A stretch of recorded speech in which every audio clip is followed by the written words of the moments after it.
जब जिंदगी बहुत संघर्ष में चल रही हो, बहुत दुख का जीवन चल रहा हो, बहुत कष्ट का जीवन चल रहा हो,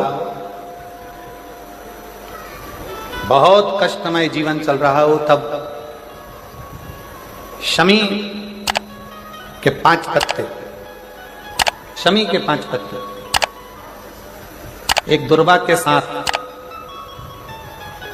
एक अक्षत चावल का एक दाना, वो भी हल्दी में भिंगोया हुआ हो या केसर में भिंगोया हुआ हो, शमी पत्र 5, एक दुर्वा, एक चावल का दाना, जो दिल से हृदय से बेलपत्री के वृक्ष के नीचे पार्थिव लिंग का निर्माण कर कर मट्टी का शिवलिंग बनाकर प्रदोष काल में, मतलब शाम के समय पर शिवलिंग बनाकर उस पे जल चढ़ाकर, जो ये 5 शमी का पत्र, एक दुर्वा और एक चावल का दाना अपनी कामना कर कर, जो दुख चल रहा है बाबा से विनय कर कर एक एक पत्ता जब समर्पित कर दे, फिर एक दुर्वा समर्पित कर दे, फिर एक चावल का दाना समर्पित कर दे और बाबा का वहीं पर पुनः विसर्जन कर दे, 3 महीना तो जाने दो, 15 दिन के अंदर वो दुख कटता जरूर है, चाहे कोई भी दुख, किसी भी तरह का दुख क्यों नहीं। एक बेलपत्र के वृक्ष की परिक्रमा करने वाले को हजारों अश्वमेध यज्ञ का फल प्राप्त हो जाता है, हजारों अश्वमेध यज्ञ का फल प्राप्त हो जाता है। उसी तरह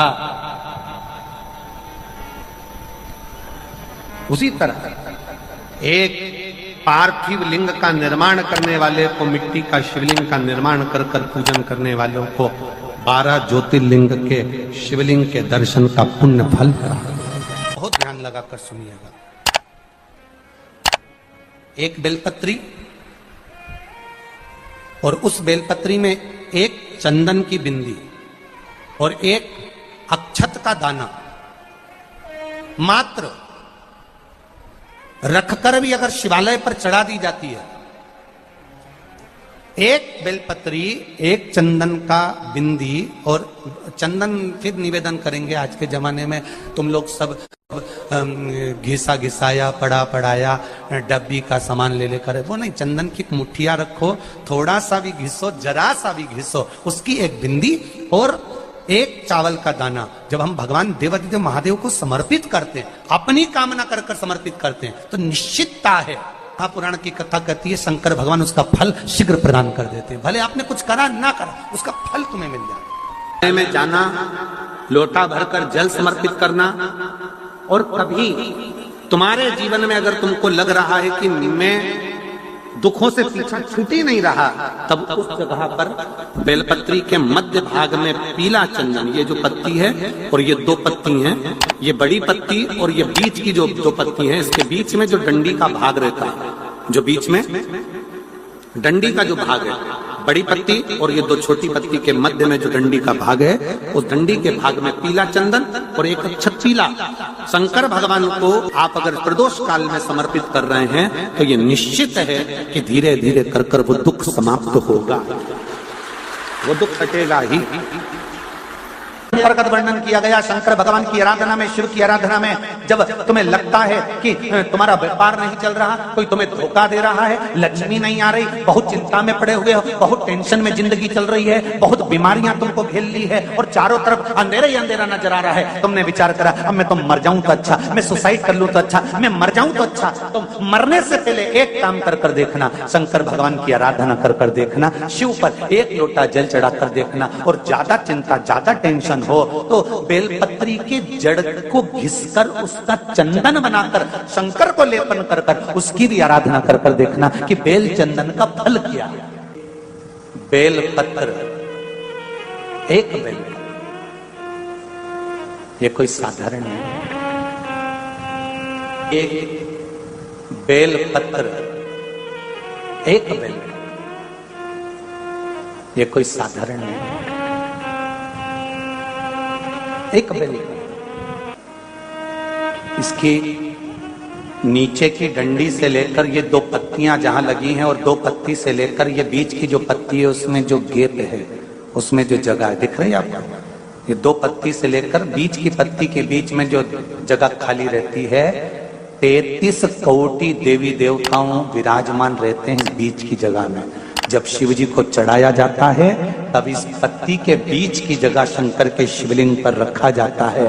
तो शिव जी इतने प्रसन्न होते हैं कि मेरी स्तुति करने के लिए यह भक्त 33 कोटि देवताओं को लेकर आया है, मेरी स्तुति करने के लिए। लोग चावल लाए, लोग अंबारियां लाए, धन लाए, दौलत लाए, संपदा लाए, पर एक शंकर का भक्त ऐसा होता है जो एक बेलपत्री के रूप में 33 कोटि देवताओं को, 64 योगिनियों को, आदि शक्तियों को शंकर को समर्पित करता है। कितना सुंदर संवाद है, कितना सुंदर बात कही कि भूल से भी किसी तीर्थ में नहीं गए, कहीं हमने गौदान नहीं करा, कहीं हम किसी तीर्थ में नहीं गए, हमने कहीं गौदान नहीं करा, हमने कहीं ब्राह्मण भोजन नहीं कराया, हम कहीं गंगा, यमुना, कावेरी, सरस्वती, नर्मदा, छिपरा, पुण्यवान नदी में हम स्नान नहीं कर पाए। शिव महापुराण की कथा कहती है भूलवश भी अगर पिपलेश्वर या बटकेश्वर किसी शिवालय पर भूल से भी अगर 1 लोटा जल चढ़ जाता है तो देव अधिदेव महादेव सारे तीर्थों का फल अपने आप प्रदान कर देते हैं। भूल से भी चढ़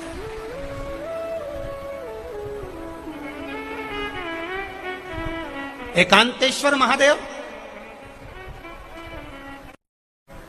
किसी तीर्थ में नहीं गए,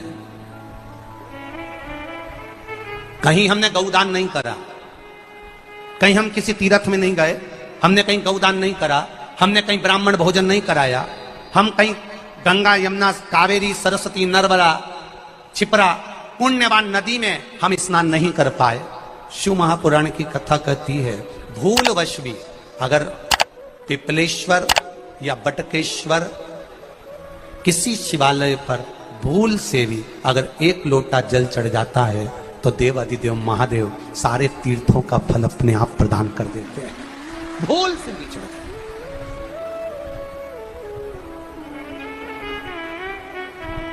एकांतेश्वर महादेव जो कि एकांत में बैठा हुआ है, एकांतेश्वर महादेव आप अकेला बैठा है अलमस्त होकर। आप जा रहे हो गाड़ी लेकर, आप 4 व्हीलर गाड़ी में जा रहे हो, ट्रैक्टर में जा रहे हो, ट्राली में बैठकर जा रहे हो, क्रूजर में बैठकर जा रहे हो, 2 व्हीलर गाड़ी में बैठकर जा रहे हो, और एकांतेश्वर महादेव का मंदिर दिख गया, कोई एकांत में, भले उसका नाम नहीं मालूम तुमको कि कौन सा महादेव, और अकेला बैठा है जंगल में, वृक्ष की छांव में, एक ओटले पर, कोई दीवार नहीं, कोई जाली नहीं, कोई गेट नहीं, कुछ भी नहीं। ये शिव मंदिर में जाकर 1 लोटा जल समर्पित करती थी। और शास्त्र कहता है कि शंकर के मंदिर में अगर 1 लोटा जल कोई एक परिवार का व्यक्ति भी समर्पित कर रहा है तो समझ लेना कि वो अपनी 71 पीढ़ी को पार लगा रहा है। वो अकेला नहीं, 71 पीढ़ी को पार लगा रहा है। शिव महापुराण की कथा कहती है जब बच्चा गर्भ में आता है, माता के गर्भ में जब संतान आती है और माता के गर्भ में जब संतान रहती है, उस 9 महीने में स्त्री नारी अगर कहीं शंकर के मंदिर के सामने से निकल जाए, या शिवालय का जल स्त्री को मिला हो, या शंकर भगवान का कोई प्रसाद, या शंकर भगवान का कोई नाम जाप, या शंकर भगवान का कोई मंत्र जाप उस स्त्री के कानों में पहुंच जाए, तो जो गर्भ में बच्चा होता है वो बच्चा शंकर की कथा तक या शिवालय तक उसको बिना बोले ही वो अपने आप चला ही जाता है, पहुंच ही जाता है। उस गर्भ में रहने वाले बच्चे को भगवान शंकर के मंदिर के सामने से भी कोई गर्भवती स्त्री निकल कर चली जाती है तो उसका भी फल उसको प्राप्त हो जाता है, उसका भी फल उसको प्राप्त हो जाता है। और वो फल साधारण नहीं होता। क्यों? बेलपत्री को जब भी चढ़ाया जाता है तो पीछे की डंडी पकड़कर नहीं चढ़ाया जाता। बेलपत्री को चढ़ाने के लिए मध्य भाग को, जैसे यह बेलपत्र होता है तो इसका मध्य की जो डंडी होती है, मध्य भाग होता है बेलपत्री का, तब मध्य भाग को पकड़कर हम भगवान शंकर को बेलपत्र समर्पित करते हैं। कोई भी बेलपत्र ऐसे नहीं चढ़ाता कि डंडी पकड़ के चढ़ा दिया, फिर पीछे की डंडी पकड़ के चढ़ा दिया, फिर पीछे की डंडी पकड़ के चढ़ा दिया, फिर डंडी पकड़ा, फिर चढ़ा दिया ना। मेरे देवादित्य महादेव को जब भी बेलपत्र चढ़ाया जाता है तो मध्य भाग, पीछे की डंडी पकड़कर नहीं, मध्य भाग से भगवान शंकर को बेलपत्र समर्पित किया जाता। मध्य भाग से जब भी पकड़ेंगे तो मध्य भाग को पकड़कर बेलपत्र समर्पित करेंगे। क्यों?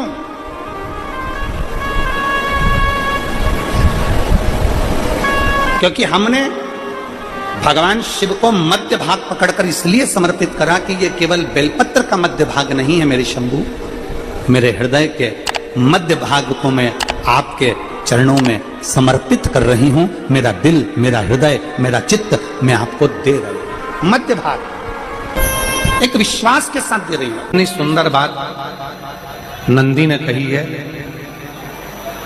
नंदी ने ये बात जो कही वो वास्तव में बड़ी सुंदर है कि मान लो यदि कोई कार्य तुम्हारा हो नहीं रहा और पूरी दुनिया में तुमने कर कर देख लिया, बहुत प्रयास कर कर देख लिया, तो भी वो कार्य अगर तुम्हारा नहीं होता तो फिर एक काम करो कि शिव की स्तुति करो, शंकर की स्तुति, शंकर का गुणगान, शंकर की भक्ति, शंकर का स्मरण।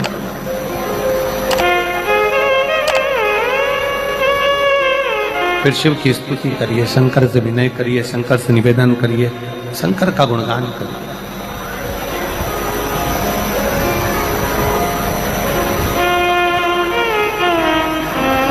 पर भगवान की भक्ति होती कब? जितने आस्था चैनल पर कथा सुन रहे हैं, जितने फेसबुक यूट्यूब पर कथा सुन रहे हैं, जितने पंडाल में बैठकर शिव भक्त कथा को रसपान कर रहे हैं, उनसे निवेदन करूंगा कि शंकर की भक्ति होती कब है? शंकर का स्मरण कब होता है? शंकर की भक्ति कब होती है? शंकर की कथा सुनने में मन कब लग सकता है?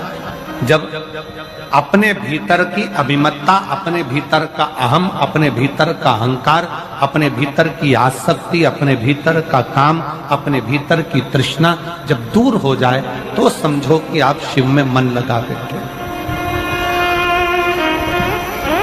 कितने सारे लोग बैठे हैं यहाँ पर कथा में, सब पंडालों के अंदर लोग शिव भक्त बैठे हुए हैं। कई लोग ऐसे भी होंगे जिनका आकर बैठ तो गए पर दिल नहीं लगता। दो जल व्यक्ति के जीवन को बदलते। कितने जल? जम के बोलो जरा। दो जल। एक देवादिदेव महादेव के लिए भरा गया एक लोटा जल और दूसरा है स्वयं के लिए भरा गया एक लोटा जल। यहां पर अगर बुजुर्ग मेरी माताएं बैठी होंगी, मेरी जीजियां बैठी हैं, मेरे जीजा बैठे हैं, बुजुर्ग जितनी माताएं बैठी हैं, वो पुराने समय का अगर लेख उठाकर देखेंगे तो पुराने समय के लोग भोजन करने बैठते थे ना, तो भोजन करने से पहले अपने पानी के लोटे को भरकर, अपना गिलास भरकर बैठते थे। किसी ने देखा है कि नहीं देखा? जम के बोलो जरा। देखा है आप लोगों ने? पुराने समय के लोग जब भोजन करने बैठते थे, पुराने समय के लोग जब भोजन करने बैठते थे तो अपना पानी का गिलास, अपना पानी का लोटा पहले भरकर आसन लग जाता था। बहू आसन लगा देती थी, बहू खाना बना देती थी, घर की पत्नी खाना बना देती थी, भोजन बना देती थी, घर के लोग भोजन दे देते थे। थाली कोई भी लगा कर लाके दे, थाली कोई सजा कर ला कर दे, पर घर का जो व्यक्ति खाना खाने बैठता था, भोजन करने बैठता था, वो अपना पानी स्वयं भर कर बैठता।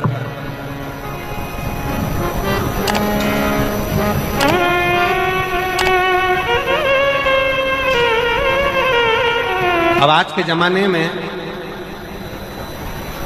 दुनिया के लोग कहते हैं मैं दुकान चला रहा हूं, दुनिया के लोग कहते हैं मैं घर चला रहा हूं, दुनिया के लोग कहते हैं मैं ये कर रहा हूं। तुम अपना खुद का पानी भरकर तो बैठ नहीं रहे और कह रहे हो कि घर चला रहा हूं। स्वयं का एक गिलास पानी व्यक्ति नहीं भर पा रहा। कितना सुंदर कहा है महाराज जी। बहुत सावधानी से सुनिएगा। दो जगह का जल व्यक्ति के जीवन को बदल देता है। एक शिव के लिए भरा गया जल और दूसरा स्वयं के लिए भरा गया जल। स्वयं शंकर के मंदिर में जा रहे हो, एक लोटा जल अपने घर से भरकर लेकर चले जाओ और अपने घर में जब तुम भोजन करने बैठ रहे हो जब तुम रोटी खाने बैठ रहे हो, भोजन करने बैठ रहे हो, भोजन ग्रहण करने बैठ रहे हो, जब तुम भोजन को ग्रहण करने के लिए बैठ रहे हो, तब अपने घर में जब तुम भोजन ग्रहण करने बैठ रहे हो तो एक लोटा जल या एक गिलास पानी भर कर बैठो। बहू अच्छी है, पानी भरेगी, मना नहीं है। बेटा अच्छा है, पानी भरेगा, मना नहीं है। पोता अच्छा है, पोती अच्छी है, नाती अच्छा है, पंती अच्छा है, घर में सब अच्छे हैं। तुम्हारी पत्नी भी अच्छी है, तुम खाना खाओगे तो वो पानी ला कर दे देगी। तुम्हारी बहू भी अच्छी है, तुम भोजन करोगे तो वो पानी ला कर दे देगी। तुम्हारा परिवार का हर व्यक्ति अच्छा है, तुम्हारा कहना मानता है। तुम जिमने बैठोगे, भोजन करने बैठोगे तो वो पानी ला कर देगा। पर शिव पुराण की कथा कहती है, जो व्यक्ति भोजन करते समय अपना जल स्वयं भर कर बैठता है, उसकी जिंदगी में से 3 रोग समाप्त हो जाते हैं। कितने रोग समाप्त हो जाते हैं? 3। पहला, अपना जल स्वयं भर कर बैठने वाले के घुटने का कभी भी डॉक्टर उसके घुटने बदलने का बोलेगा ही नहीं, घुटना बदल ही नहीं सकता। स्वयं का जल भर कर बैठे। दूसरे नंबर पर, जिसकी रीढ़ की हड्डी में कमर से लेकर कंधे तक जिसकी हड्डी में दर्द होता हो, या जो सुबह सुबह सोकर उठता हो और उसके कंधे दुखते हो या पीठ दुखती हो। दूसरे नंबर का रीढ़ की हड्डी का दर्द। और तीसरे नंबर का, डॉक्टर को दवाई खा खा कर परेशान हो गए और आधा सिर का रोग, भुकुटी, ये भौएं दुखती हो, सिर दुखता हो, ये कान के पास का दर्द होता हो, तो अपना भोजन करते समय अपना पानी स्वयं भर कर बैठो। आपको ये 3 रोग से मुक्ति अपने आप मिलना प्रारंभ हो, अपने आप। अब किसी ने कहा, गुरुजी पत्नी पानी ला कर देती है, पति पानी ला कर देता है, बेटा पानी ला कर देता है, बहू पानी ला कर देती है, पोता पोती पानी ला कर देते हैं, नाती पंती पानी ला कर देते हैं, नौकर लगे घर में वो पानी ला कर देते हैं, सेवादार लगे घर में वो पानी ला कर देते हैं, तो हमको पानी लाना क्यों जरूरी है? तो अग्नि पुराण में वर्णन आता है कि जो घर में पानी जिस मटके में भरते हो, जिस हंडे में भरते हो, जिस बाल्टी में भरते हो, जिस टंकी में पानी भरते हो, पीने का पानी जिस हंडे में, मटके में, बल्टोई में, जिस गगरे में तुम भरते हो, वो स्थान पितरों का स्थान रहता है। जब हम पानी भरकर भोजन करने बैठते हैं तो हमारे पितर भी उस स्थान पर आकर निश्चित जगह पर बैठते हैं, और जब हम भोजन ग्रहण करते हैं तो हमारे पितरों के भाव का आशीर्वाद हमारे ऊपर पड़ जाता है, जिससे हमारे 3 दर्द समाप्त। स्वयं भरो, स्वयं। अब आज का जमाना इतना विचित्र है कि नौकर चाकर, परिवार, घर इतना बड़ा हो गया। आज के जमाने में कोई सोफे पे से उठना पसंद नहीं करता, वहीं से आवाज लगा देते हैं, ला मेरा भोजन लगा दे, रोटी लाओ। रोटी आई तो मालूम पड़ा पानी ला कर रखा बहू ने। वो बहू ला देगी, बहुत अच्छी है, बहू बेकार नहीं है, बहुत अच्छी है, बेटी बहुत अच्छी है, ला देगी पानी, भोजन भी लाएगी, पानी भी लाएगी, सब कुछ लाएगी। पर